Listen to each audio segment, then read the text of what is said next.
উনি রাজনীতিতে এসেছেন, এটা আমাদের সৌভাগ্য। বিচারপতি অভিজিৎ গাঙ্গুলি এজলাসে আপনি দুর্নীতি ইস্যুতে একাধিকবার গেছেন, আপনি দুর্নীতি পুরো বিষয়টাকে সামনে এনেছেন, ফলে রাজনীতিতে যোগদান করাটা আপনি কিভাবে দেখছেন? অভিজিৎ গঙ্গোপাধ্যায়ের পক্ষে দুর্নীতি করা অসম্ভব, ওনাকে হারানো কঠিন আছে। এ লজ্জা করছে ভোট চাই, বেরিয়েছে রিপোর্ট। আচ্ছা, আর সন্দেশখালী যারা এই সমস্ত অন্যায় অত্যাচার করেছে তারা যে বলছে আমরা ক্ষমা চাইছি, ক্ষমা চেয়ে তারপরে প্রচার করতে যাচ্ছে, তাহলে আপনারা নিজেরাই স্বীকার করলেন যে লজ্জা করছে ভোট চাইতে।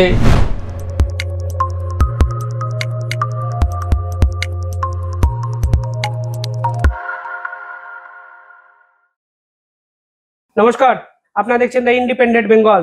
আমি শিবম। বিচারপতি অভিজিৎ গঙ্গোপাধ্যায় রাজনীতিতে আসা নিয়ে বিস্তর জলঘোলা হয়েছে। অনেকে বলছেন সিটিং জাজ রিজাইন করে রাজনীতিতে এসছেন, তমলুক থেকে এবছরে বিজেপি প্রার্থী হয়েছেন, কিন্তু আলটিমেটলি কোন দিকে যাচ্ছে বিচারপতি থেকে রাজনীতির অভিজিৎ গাঙ্গুলির এই ট্রান্সফরমেশন, কিভাবে দেখছেন প্রাক্তন সিবিআই জয়েন্ট ডিরেক্টর? এই নিয়ে কথা বলতে আমাদের সঙ্গে এই মুহূর্তে উপস্থিত আছেন ডক্টর উপেন বিশ্বাস। স্যার, প্রথমে দ্য ইন্ডিপেন্ডেন্ট বেঙ্গলে স্বাগত। বিচারপতি অভিজিৎ গাঙ্গুলি এজলাসে আপনি দুর্নীতি ইস্যুতে একাধিকবার গেছেন, আপনি দুর্নীতি পুরো বিষয়টাকে সামনে এনেছেন, ফলে ওনাকে আপনি প্রথম থেকে এই দুর্নীতির মামলায় দেখেছেন, চিনলেন। রাজনীতিতে যোগদান করাটা আপনি কিভাবে দেখছেন? প্রথমেই আমি মনে করি যে উনি যে সুমনের যে ইন্টারভিউটা দিয়েছিল সেটা নিয়ে তো আমরা ভালো করে জানি যে সে সুপ্রিম কোর্ট পর্যন্ত সেটা গিয়েছিল, এবং সুপ্রিম কোর্ট কিন্তু একটা বিষয়ে সম্পূর্ণটা উনি কোনো তারা সমালোচনা করেননি, কিন্তু একটা বিষয়ে বলছিল যে যে কেসটা উনি দেখছেন সেটা মেনশন করা হয়েছে, তাই ওটা উনি আর দেখবেন না। এটা তো বাস্তব, এটা সুপ্রিম কোর্টে দিয়েছে, সেই জন্যই অমিতা সিনহার ইয়েতে চলে গেল। ওই কেসটাও কিন্তু আমাদের কেস, আমি সেখানে একজন পার্টি। অতএব ও জিনিসটা আমি বলবো কি যে মহামান্য সুপ্রিম কোর্ট যা বলেছেন সেটা আমরা, সুপ্রিম কোর্ট যা বলেন, যে অর্ডার দেন আমরা মেনে নিতে হবে সে অর্ডার, কিন্তু আমরা সেটা একমত নাও হতে পারি, কিন্তু অর্ডার মেনে নিতে হবে। এমনকি এই কোর্টের অর্ডারও সে হলো 1 নম্বর। 2 হচ্ছে যে অনেকেই অনেক রকমের, এখন সারা আমি অনেক রকমের লেখা দেখেছি যে ওনার কি খুব তাড়াতাড়ি মানে ছেড়ে দিয়েই কালকে পলিটিক্স আসা ঠিক হয়েছে। এর কিন্তু অনেক রকমের ভার্সন আছে, যে তাতেই বা কি আছে। আর একটা হচ্ছে যে কিছুটা মানে সময় বাদ দিলে ভালো হতো, যেরকম আমাকে অনেকবার অনেক লোক বলেছিল যে মানে আমি চাকরিতে থাকতে থাকতে আমাকে ধরেছিল তারা, ইনক্লুডিং মমতা ব্যানার্জি, কিন্তু আমি যাইনি।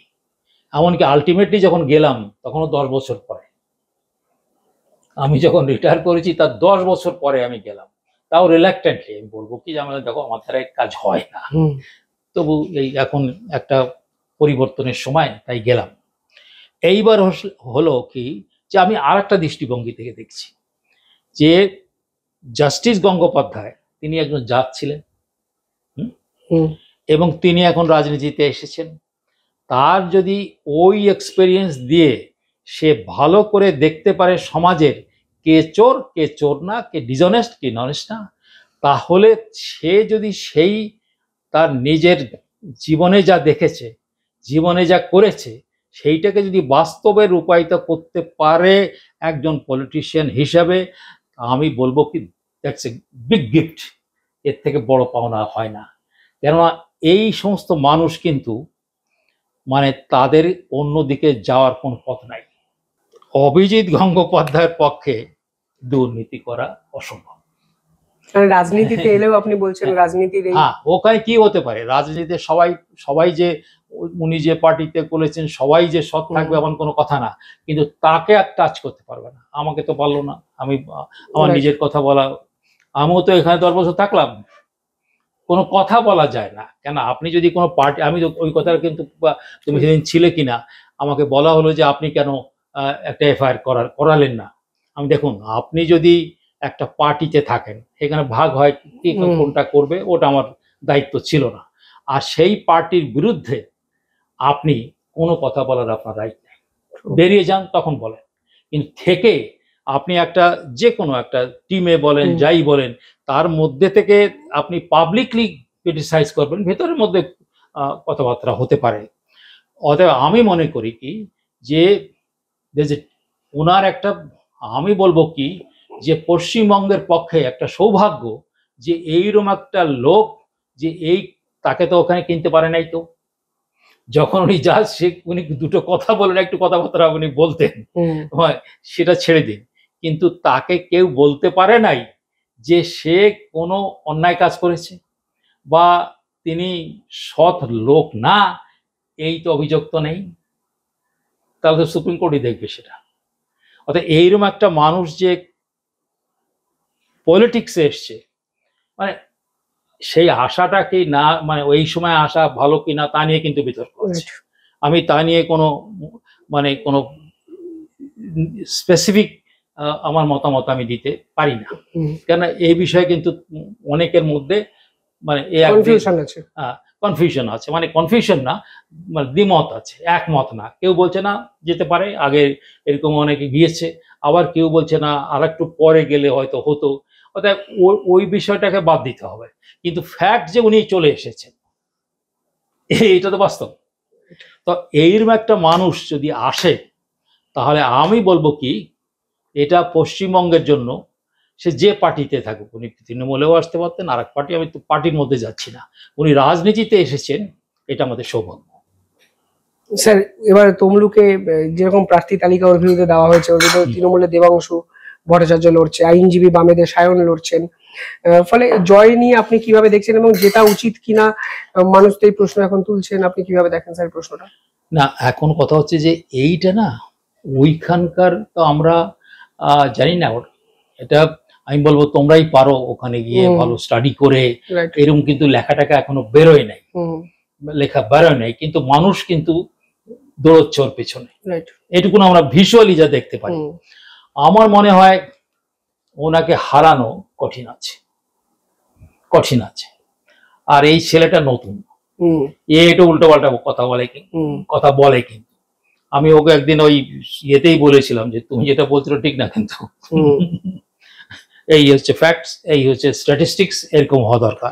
মুখ্যমন্ত্রী নিজে বলেছেন উনি অনেক চাকরি খেয়েছেন, তাই ছাত্র নেতা দেবাংশুকে ওকে এই প্রশ্নটা এইবার আমি বলি, এই গভর্নমেন্ট একটা ডিসিশন নিয়েছে পার্লামেন্ট, সরি ক্যাবিনেটে, যে যারা টাকা পয়সা দিয়ে যা করে যাদের দেখা গিয়েছে যে এদের পাওয়া উচিত ছিল না, তারা যাতে আবার পরীক্ষা দিতে পারে, তার জন্য আপনি একটা ডিসিশন নিয়েছেন। আমার তো মনে হয় এটাকে চ্যালেঞ্জ করতে হতো হাইকোর্টে এবং সুপ্রিম কোর্টে, এবং কেসও করা যায়, যে তাহলে আপনি সাপোর্ট করছেন যারা চুরি করেছে, তাদের সাপোর্ট করছেন আপনি, সরকার সাপোর্ট করছে, এটা হাস্যস্কর হয়েছে। সরকার সাপোর্ট করেছে, এটা নিয়ে কিন্তু বড় আন্দোলন হয়নি, কিছু যে হয়নি তা না, বহু লোক ক্রিটিসিজম করেছে, এটাকে ক্রিটিসাইজ করেছে। সেদিন তোমার উনিও কথায় কথা বলেছিলেন না বিশ্বনাথ বাবু।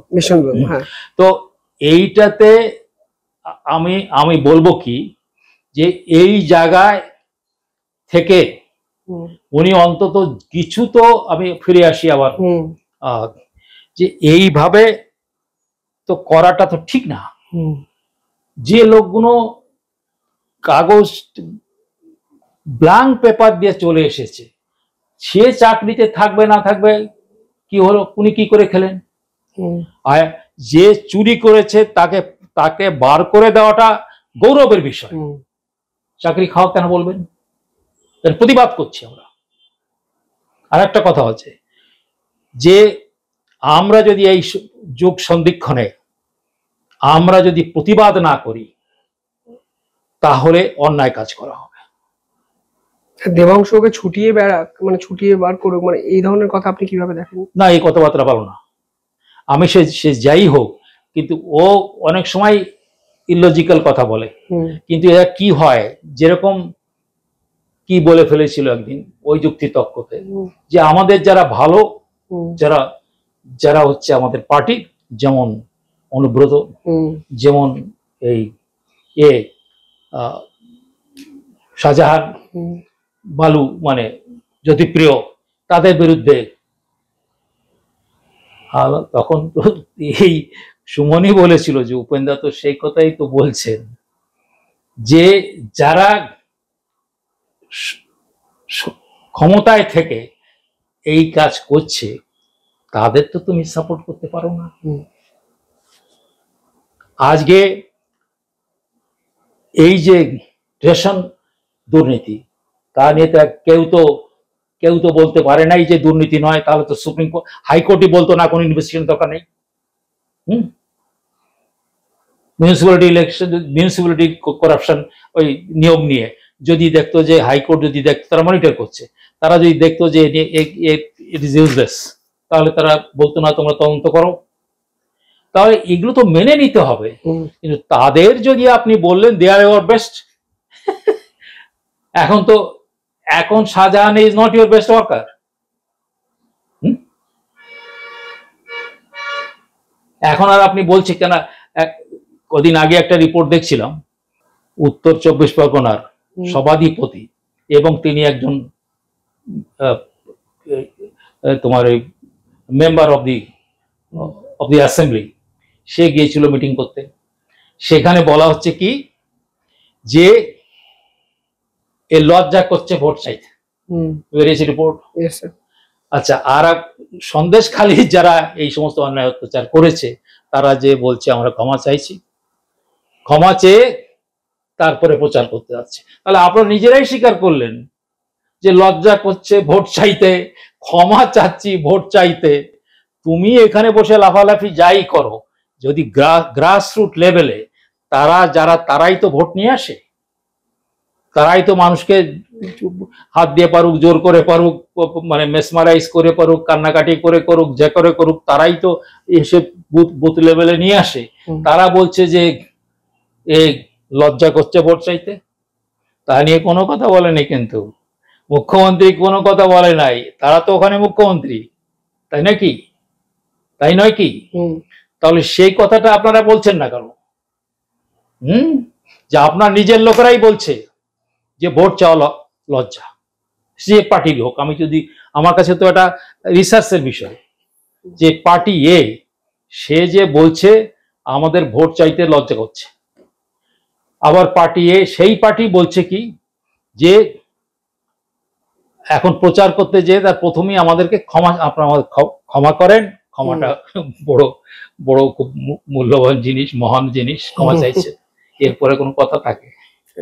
আপনি লাফালাফি এখানে যাই করেন, যা কিছু করেন, সারা ভারতবর্ষে ঘুরে বেড়ান, কিন্তু ওই যে গ্রামের লোকটা যা বলবে আমাদের কাছে কিন্তু লেখা থাকলো একেবারে বুকে, ওটা ইতিহাস। রাইট, সত্যি এটাই ইতিহাস। ঠিক যেভাবে বিচারপতি রাজনীতি করতে এসেছেন সেটাও যেমন একটা ইতিহাস। তবে উপেন বিশ্বাস অত্যন্ত আত্মবিশ্বাসী যে দুর্নীতি ছুঁতেও পারবেন না অভিজিৎ গঙ্গোপাধ্যায়কে, এবং ওনার মতো মানুষ রাজনীতিতে আসছেন, এটা কোথাও গিয়ে আমাদেরই সৌভাগ্য। আপনারা কি ভাবছেন কমেন্টে জানাবেন। নিঃসন্দেহে দেখতে থাকুন দ্য ইন্ডিপেন্ডেন্ট বেঙ্গল। অসংখ্য ধন্যবাদ স্যার, ধন্যবাদ আপনাদেরও।